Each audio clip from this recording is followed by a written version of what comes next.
Buenos días, Iglesia. Hemos escuchado muchas veces que una imagen vale más que 1000 palabras.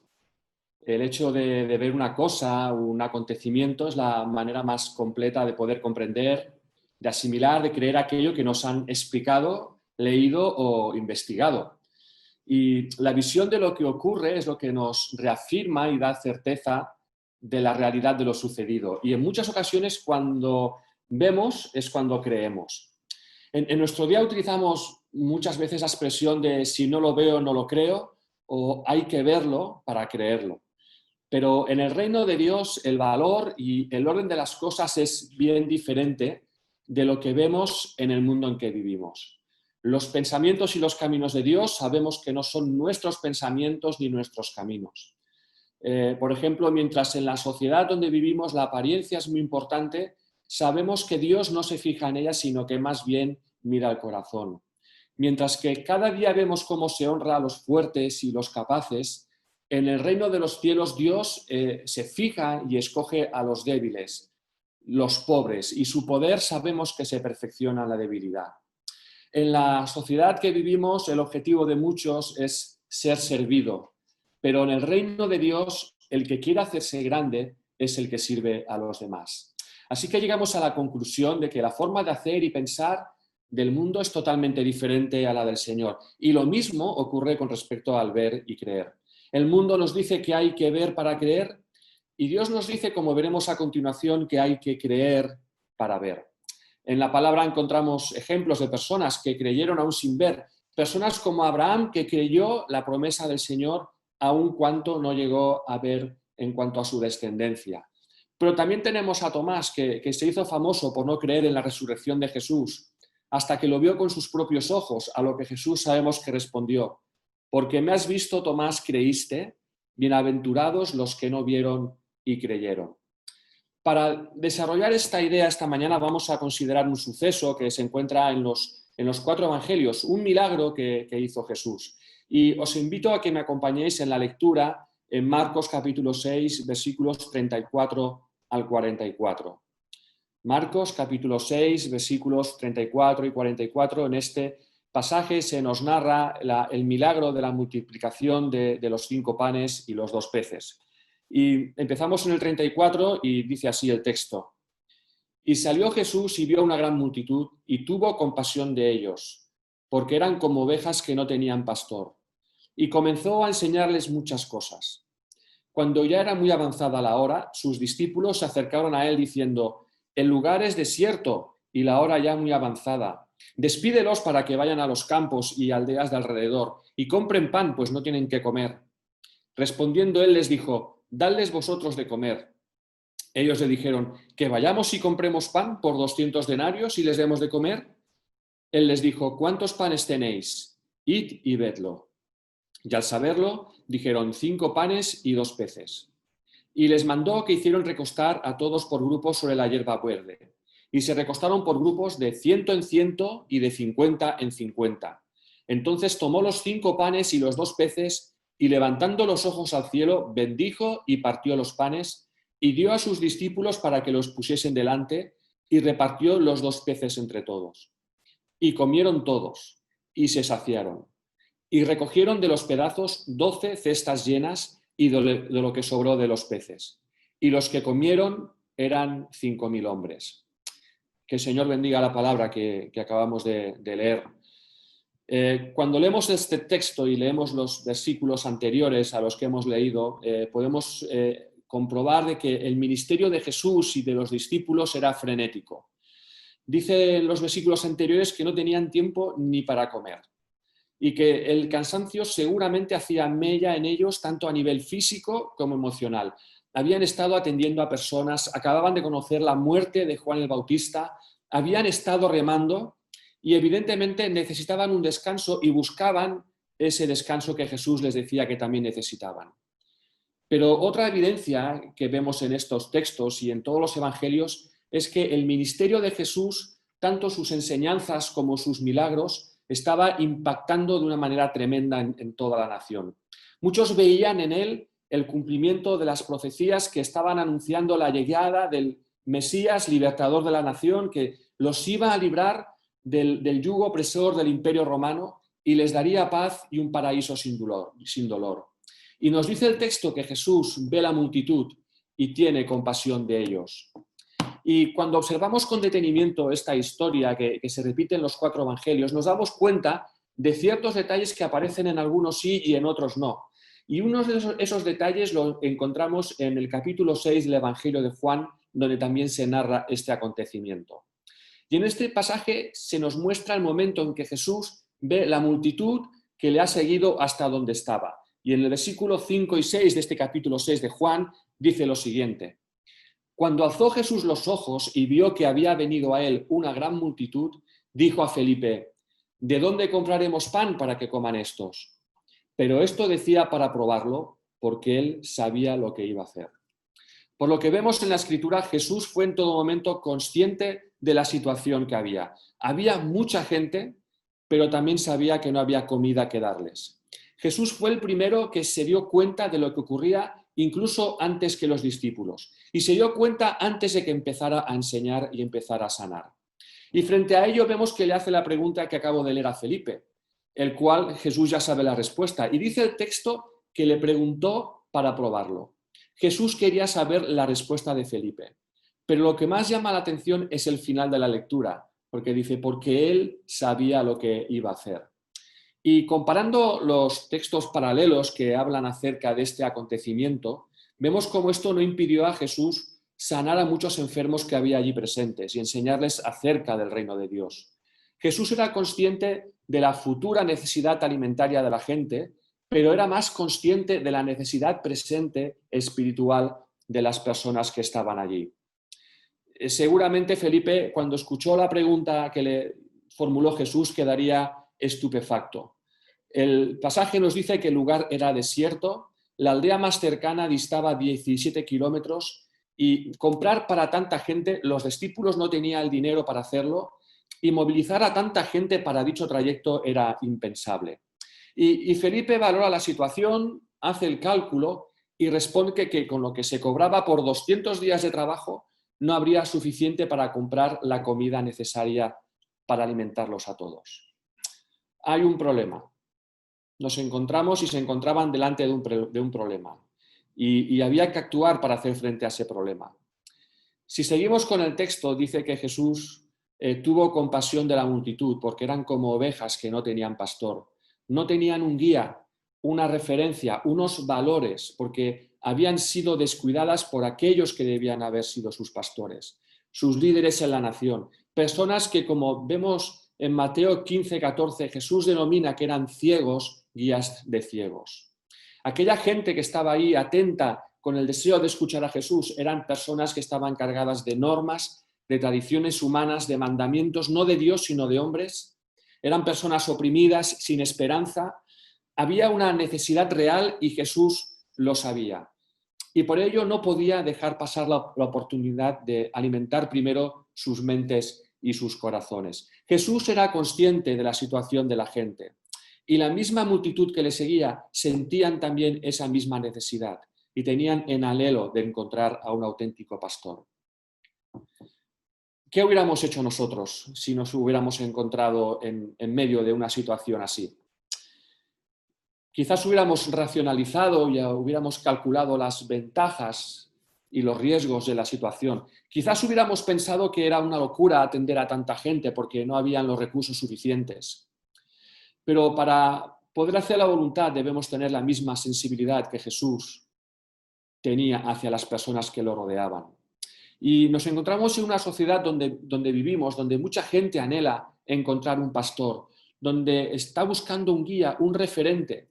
Y de hecho en muchas ocasiones encuentran ese aparente referente, pero es el equivocado.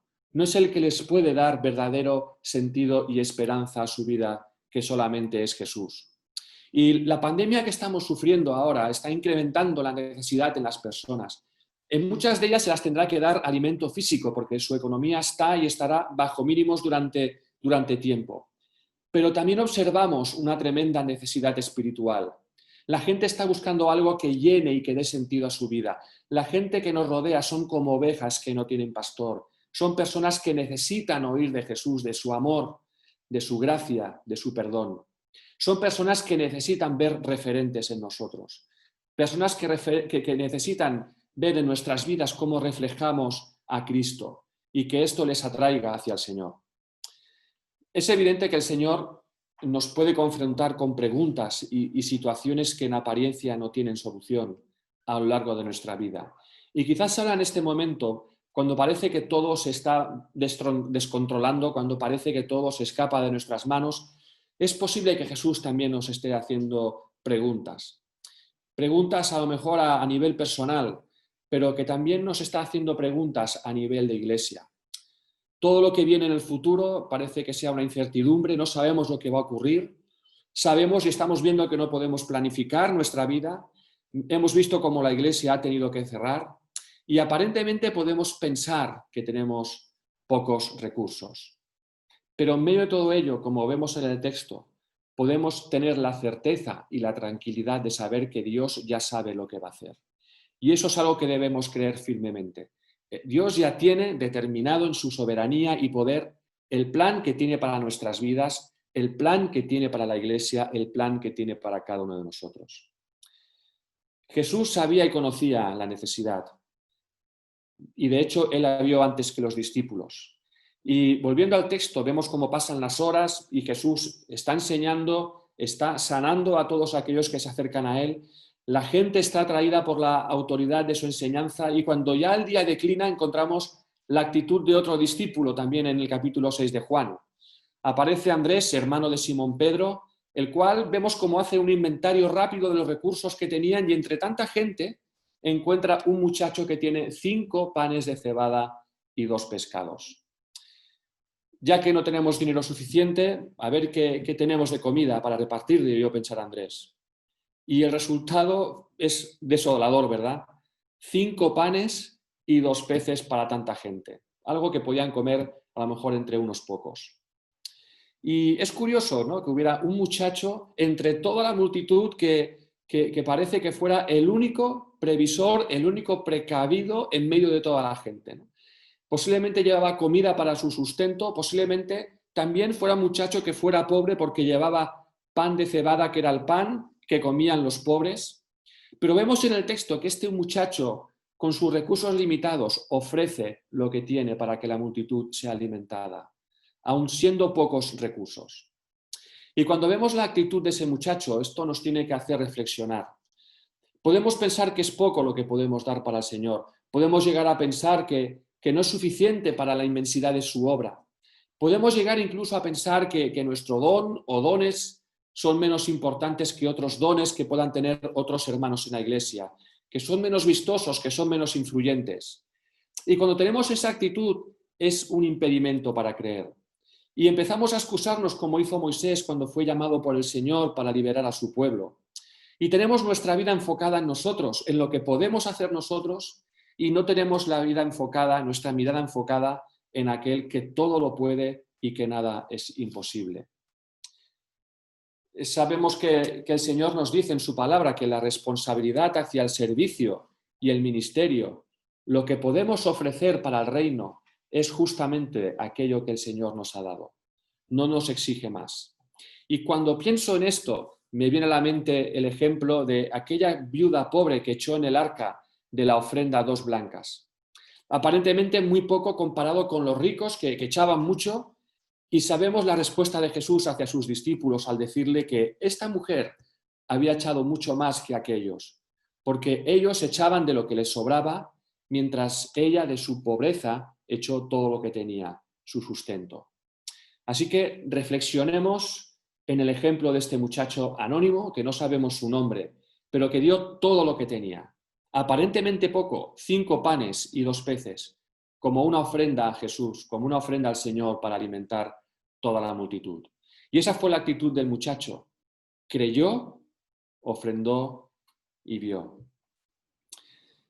Pero la gente sigue sin tener comida y frente a ello, frente a la ausencia de comida, Jesús les dice a los discípulos, dadles de comer.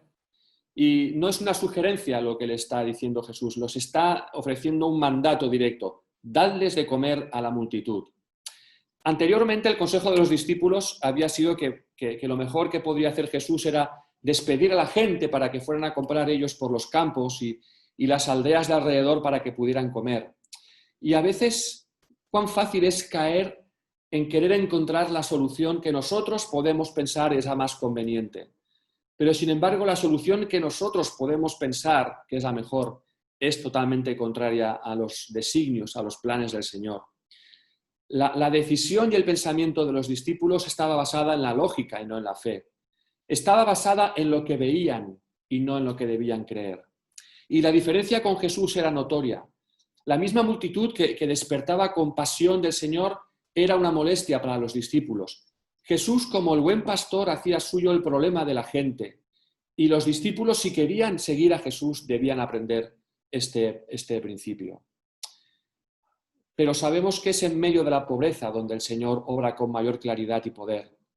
Y el principio que debían aprender los discípulos es que en las manos de Jesús lo poco es siempre mucho. Pero los discípulos, en vez de preguntar a Jesús cuál era la mejor opción, la solución al dilema en que se encontraba, ellos por su cuenta ya, como antes he dicho, decidieron y pensaron que lo más evidente creían que era lo mejor, ¿no? Y a veces nos ocurre a nosotros también, que queremos indicar a Dios lo que debe hacer. Pensamos que nosotros tenemos el control porque nosotros somos por naturaleza controladores. Parece que queramos dar instrucciones al Señor cuando somos nosotros quienes necesitamos siempre de su instrucción. Y a veces lo hacemos de forma inconsciente, pero ¿cuántas veces pedimos al Señor que bendiga aquello que ya hemos planeado, hemos decidido hacer en nuestra vida, en nuestro ministerio? Cuando lo correcto sería, antes de hacer y decidir nada, pedir que Él nos guíe y bendiga en lo que haremos en un futuro conforme a su voluntad. Pero eso no quita que había una realidad. Y es que habían 5 panes y 2 peces. Habían muy pocos recursos. Y frente a ello, dice el texto que Jesús manda recostar a la gente en grupos de 50 y 100 personas. Y seguramente esa era una manera más fácil para poder repartir la comida. Estaría hecho todo con mucho más orden y se evitarían avalanchas y desórdenes por parte de la multitud. Pero, ¿qué pensarían los discípulos? ¿Qué estamos haciendo? Estarían pensando, si no hay comida. ¿Y qué pensaría la multitud? ¿Qué quiere hacer Jesús con nosotros al ponernos en grupos? No hay comida. Lo que estaba haciendo Jesús aparentemente no tenía mucho sentido, pero vemos como, aunque aparentemente no había mucho sentido en lo que hacía, los discípulos obedecieron el mandato que Jesús les dijo, aunque la comida seguía sin aparecer. Pero Jesús conocía todas las cosas y tenía ante sí una gran oportunidad más de cumplir el propósito por el cual había venido a este mundo, glorificar al Padre. En las Escrituras nos encontramos una gran cantidad de ejemplos, historias, situaciones de cómo Dios con muy pocos recursos consigue cosas maravillosas y grandiosas, que parecían, según la lógica humana, imposibles de conseguir. Aquí vemos algunos ejemplos. Por ejemplo, en el libro de Jueces capítulo 7 encontramos la historia de Gedeón con 300 hombres, unas teas y unos cántaros. Creyó al Señor y se enfrentó a un ejército esparcido en el valle que dice el texto que parecía una plaga de langostas del número que eran y sus camellos innumerables como la arena que se acumula a la orilla del mar. En el mismo libro, en Jueces capítulo 15, versículo 16, encontramos cómo Sansón, mediante el poder que Dios le había dado con una quijada de un asno, mató a 1000 hombres.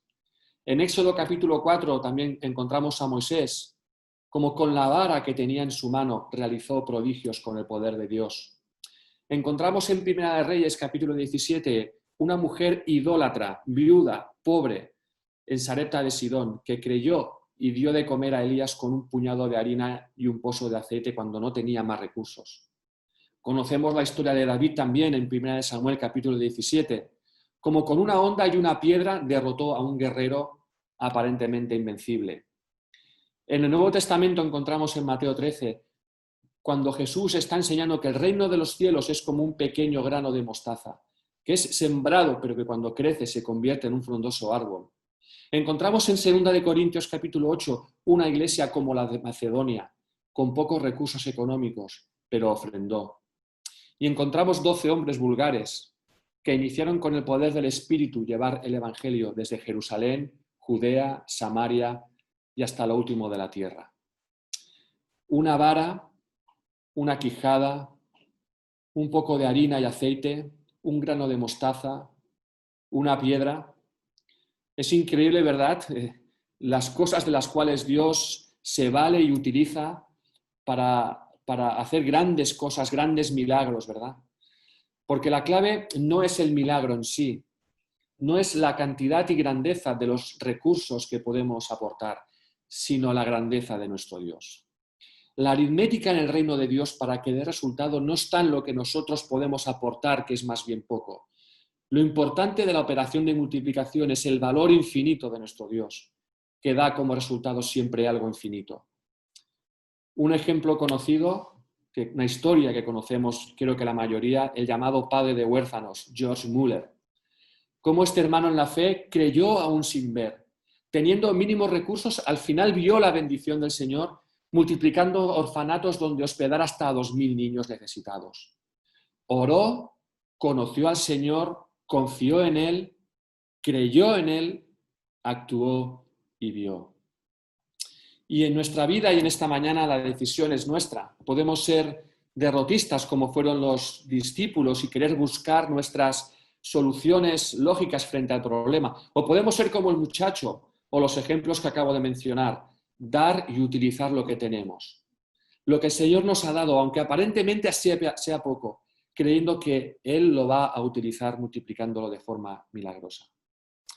Y llegamos al momento en que Jesús tiene ya en su poder los 5 panes y los 2 peces. Y la gente estaba recostada, expectante, por grupos sobre la hierba, y la abundancia de comida brillaba por su ausencia. Dice el texto que Jesús entonces, levantando los ojos al cielo, bendijo y partió los panes y dio a sus discípulos para que los pusieran delante. También repartió los 2 peces entre todos. Y hay algunas cosas a remarcar en este momento. La primera es la conexión entre el Padre y el Hijo. El Hijo no hace nada que el Padre no le diga que debe hacer. En Juan capítulo 5, versículos 19 y 20, dice, respondió Jesús y les dijo, de cierto os digo, no puede el Hijo hacer nada por sí mismo, sino lo que ve hacer al Padre. Todo lo que el Padre hace, también lo hace el Hijo. Igualmente, porque el Padre ama al Hijo y le muestra todas las cosas que él hace. Y mayores obras que éstas le mostrará, de modo que vosotros os admiréis. El otro punto importante que hay que tener en cuenta es que es imprescindible dirigir nuestra mirada hacia el Señor para que su poder se manifieste, así como Pedro fijó sus ojos en Jesús y pudo caminar sobre las aguas. El otro aspecto importante también es que hay que hacerlo en adoración y acción de gracias.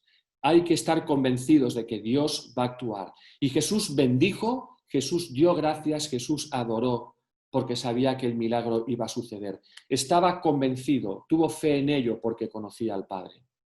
Y nosotros también podemos dar gracias al Señor y adorarle y estar convencidos de que Dios va a actuar, porque a través de la Escritura encontramos cantidad de pasajes que nos muestran cómo nuestro Dios es rico, está deseando bendecir, está deseando multiplicar.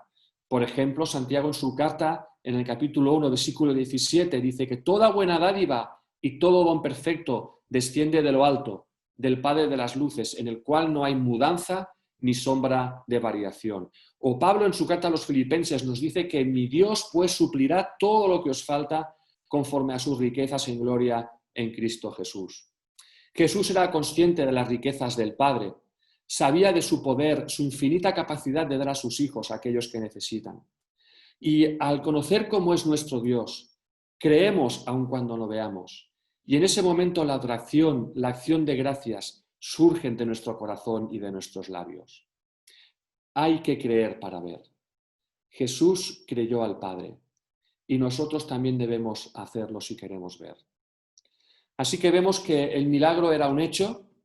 Jesús había partido los panes y los peces y los había dado a sus discípulos. Como sabéis, algunos de la iglesia cada lunes salimos a repartir alimentos a gente que está necesitada en la calle. Actualmente somos un grupo de unas 8 personas y cargamos los alimentos que vamos a dar, los bocadillos, yogures, zumos, pastas y ahora también damos mascarillas.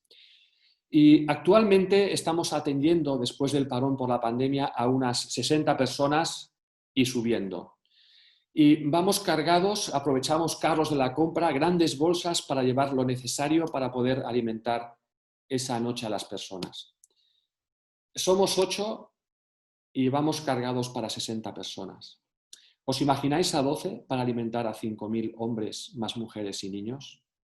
Realmente es imposible entre 12 el poder cargar con tanta cantidad de kilos de comida para alimentar a la multitud. Jesús había empezado a repartir los panes y los peces y les daba a los discípulos para que repartieran, y eso era algo asombroso. El Señor había provisto lo suficiente para empezar, pero necesitaba de la obediencia y la perseverancia de los discípulos para que el milagro fuera completo. Cuando los discípulos recibieron la comida, aunque se había multiplicado, podían ver que todavía no había suficiente para satisfacer la necesidad de toda la gente allí congregada. Pero ellos fueron, obedecieron y repartieron. Siguieron creyendo aunque no veían. Estaban cansados, seguramente, como antes he comentado, pero había una necesidad y había que satisfacerla. El milagro todavía no había terminado, porque mientras los discípulos repartían, los panes y los peces seguían multiplicándose en sus cestas. Esto nos enseña la perseverancia acerca de nuestra vida cristiana. Podemos estar sirviendo al Señor, creyendo lo que dice su palabra, y sin embargo todavía no ver frutos, no ver resultados. Podemos estar trabajando en las cosas del reino y los recursos siguen siendo limitados, pero si perseveramos veremos cómo Dios los multiplicará. Y esto nos enseña que la vida cristiana se asemeja mucho más a una maratón que a una carrera de 100 metros lisos. Dios demanda que perseveremos, que seamos fieles a Él, aun cuando de momento no podamos obtener respuesta, cuando parece que Él está callado, está lejano. Podremos pasar a lo largo de nuestra vida momentos en que necesitamos un descanso, donde se nos agotan las fuerzas, donde en medio de la maratón de nuestra vida afrontamos después de muchos kilómetros una cuesta muy empinada y pensamos, Señor, ya no puedo más, Señor. Pero sus promesas nos dan fuerzas para seguir aun cuando todavía no las veamos, pero creemos en ella. Hace unos días se nos recordó que en la palabra encontramos unas 6.000 promesas. Y os comparto una de ellas, segunda de Pedro, capítulo 3, versículo 13. Pero nosotros esperamos, según sus promesas, cielos nuevos y tierra nueva en los cuales mora la justicia. Cuando leemos estas promesas, nos tienen que ayudar e impulsar a creer. Y aunque no veamos, nos tienen que dar fuerzas en medio de la carrera que estamos corriendo. Porque las promesas de Dios son ciertas e inquebrantables. Pablo en su segunda carta a los Corintios, capítulo 1, versículo 20, dice que porque todas las promesas de Dios son en Él sí y en Él amén. Acaba el texto con el hecho que sobran 12 cestas, curiosamente llenas de peces, después de haber comido toda la gente. Sobró la comida necesaria para que los discípulos fueran atendidos en su necesidad y Jesús mismo también lo fuera. Y en ello se muestra la garantía de la provisión y el sustento de Dios en nuestra vida. Aun cuando no haya recursos, la seguridad de su bendición cuando hacemos su voluntad. Y voy terminando ya, y como conclusión, sabemos que el peor enemigo de creer es, por supuesto, la incredulidad. Cuando dejamos de creer, dejamos de ver y experimentar la bendición, el poder y la obra del Señor en nuestras vidas. En los mismos evangelios se nos enseña las consecuencias de no creer. Haciendo mención del mismo suceso, cuando Jesús visita Nazaret en Mateo capítulo 13, ante el rechazo de sus mismos paisanos, dice el texto que Jesús no hizo muchos milagros debido a la incredulidad de ellos. Y en Marcos capítulo 6, explicando también la misma historia, nos dice que Jesús estaba asombrado de la incredulidad de ellos. Seguro que los habitantes de Nazaret conocían bien al Jesús muchacho que se había convertido en un hombre, que había convivido años con ellos, lo habían visto crecer, formarse, trabajar, ayudar a su familia. Pero el problema de esas personas es que hicieron a Jesús tan terrenal que no fueron capaces de observar más allá. No se dieron cuenta de que quien estaba delante de ellos, quien estaba con ellos, era la misma segunda persona de la Trinidad que se había hecho hombre. Estaban acostumbrados a ver a Jesús, a verlo cada día, pero tenían una visión equivocada de él y no creyeron y por lo tanto no vieron. Y nosotros también podemos caer en ese error. Podemos estar acostumbrados a ver a Jesús, estar acostumbrados a hablar del Señor, del Dios que nos enseña la palabra, pero no vamos más allá. Conocemos, pero en muchas ocasiones, y yo el primero, cuando no vemos, nos cuesta creer. Y caemos en el error de los dos extremos, equivocándonos primero en el concepto que debemos tener cada uno de nosotros y con los demás. Por un lado podemos creer que tenemos el control de todo, que somos capaces de primero planificar, optimizar recursos, preparar todo con sumo detalle y luego, eso sí, ahora pedimos la dirección del Señor. Pero también podemos pecar de lo contrario, creer que no somos capaces de nada, de que no podemos hacer nada, que no tenemos recursos y como consecuencia nos inunda el mismo pesimismo derrotista que los discípulos. Cuán importante y necesario es creer que Dios quiere hacer grandes cosas en nuestras vidas. Dios quiere hacer grandes cosas en su iglesia y en la Iglesia Unida de Barcelona. Por ello debemos creer y si lo hacemos tenemos la promesa de Dios que veremos grandes cosas entre nosotros. Grandes cosas en Nou Barris, grandes cosas en Barcelona. Recordemos que el Señor nos exige aquello que nos ha dado. No nos exige más. Exige que le creamos y que enfoquemos nuestra vida, nuestra mirada a Él. Y nos maravillemos del Dios de los imposibles. Exige que le adoremos y creemos en Él. Entonces veremos su gran poder y sus grandes obras entre nosotros. Encontramos otro suceso en los Evangelios cuando Jesús sana a un muchacho endemoniado. Vemos un padre que está desesperado frente a tal situación. El chico desde niño está así, el espíritu que lo posee llega al punto de querer matar al chico y este padre sabemos que le implora a Jesús que tenga misericordia de ellos y les ayude. Jesús le responde, si puedes creer, al que cree, todo lo es posible. E inmediatamente el padre del muchacho clamó y dijo, creo, ayuda a mi incredulidad. Y el resultado sabemos cómo siguió. Jesús ordenó al espíritu salir del muchacho, le tomó de la mano, lo enderezó y se levantó. Encontramos también otra situación de una muerte de una niña. Y Jesús le dice a Jairo, no temas, cree solamente. Jairo creyó y aún sin ver a su hija todavía fue a su casa. Y cuando llegó a su casa encontró a su hija viva. Dios tiene el poder para hacer lo que está en su mano, pero quiere que creamos, que tengamos fe. Y es en ese momento cuando, aunque no veamos nada, Dios actúa para gloria suya y podemos ver sus grandes obras. Queridos, animémonos y recordemos lo que el Señor nos enseña en su palabra. Y no vivamos acostumbrados a Él, sino que disfrutemos del privilegio de servirle, aunque, como dice la palabra, implique el perder nuestra vida. Pero sepamos que Él tiene preparadas cosas grandes y ocultas que, aunque aún no las veamos, nos están esperando. Creamos en ellas y las veremos. Que el Señor nos bendiga.